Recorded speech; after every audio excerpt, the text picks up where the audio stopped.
Captain America Civil War proved one thing and one thing only, and that is that the Russo brothers know how to properly portray Steve Rogers. One of my biggest gripes with Joss Whedon, don't kill me, because I think he's great. He just portrayed him in a very innocent and childish manner, a little too much for my liking, and I get it, he's from a different time. But in this film, it was nice seeing Cap sporting a nice big pair of Gandoombas.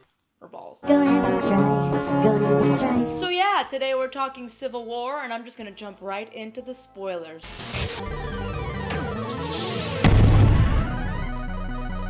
Bring it on! So the story starts with Winter Soldier being manipulated and transformed into this evil killing machine. So once he is programmed and ready for action, he chases after a car and crashes it. The huge spoiler later in the film is that you come to find out that the people he killed in that accident are Howard Stark and his wife. But we will get into that a little later. The film, to me, is a massive roller coaster that does not stop. Like, it's the type of coaster that would cause one to puke, but then at the end of the ride, you're okay with said puke, because it was everything you ever hoped for and wanted in your life. When we first see our Avengers, they are chasing down Crossbones, and when he tries to blow himself up, Scarlet Witch attempts to contain the blast to avoid killing Cap.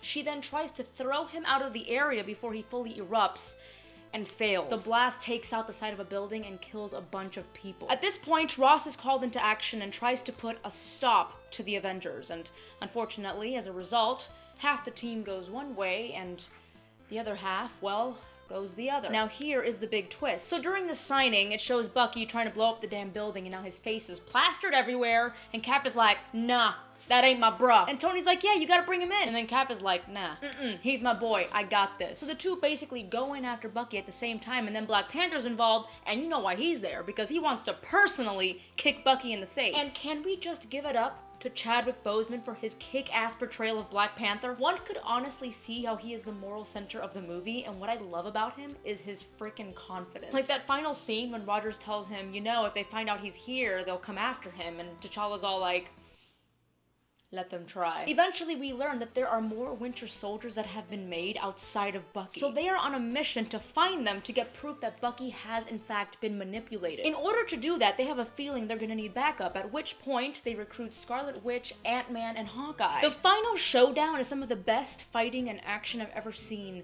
on the silver screen. Now, before the fight starts, there are about 10 minutes of footage that is easily one of my favorite parts in the entire film.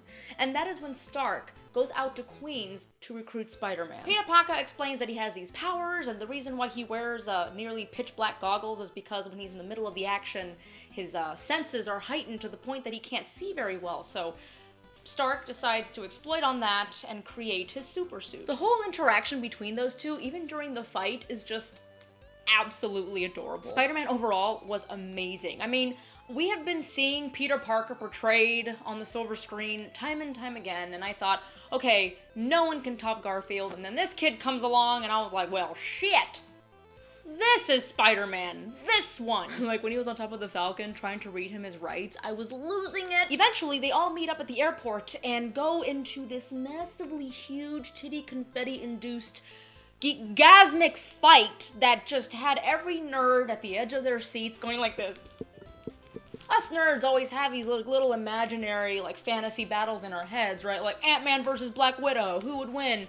And then you got to actually see it before your eyes. It was just like, I don't smoke, but I needed a cigarette after that. And it all ended with Vision shooting War Machine out of the sky, and everyone except Cap and Bucky getting arrested. Stark later finds out that they're all in prison and decides that he needs to help Cap out. So he goes on to convince Falcon to tell him where he's located. Tony and Cap decide to make amends, but it all goes wrong shortly after when Stark finds out that his parents were killed by Bucky. So naturally, this news just sets him off and he attempts to, well, kill him. Eventually, after a grueling fight, Cap ends it by sticking his shield deep into Tony's arc reactor, thus shutting the suit down completely. The way the film ends truly made my eyeballs tear up, because it was just so great, this film, you know, and seeing Tony reading Cap's letter in which he states that, hey, we're still bros despite everything that's happened between us, and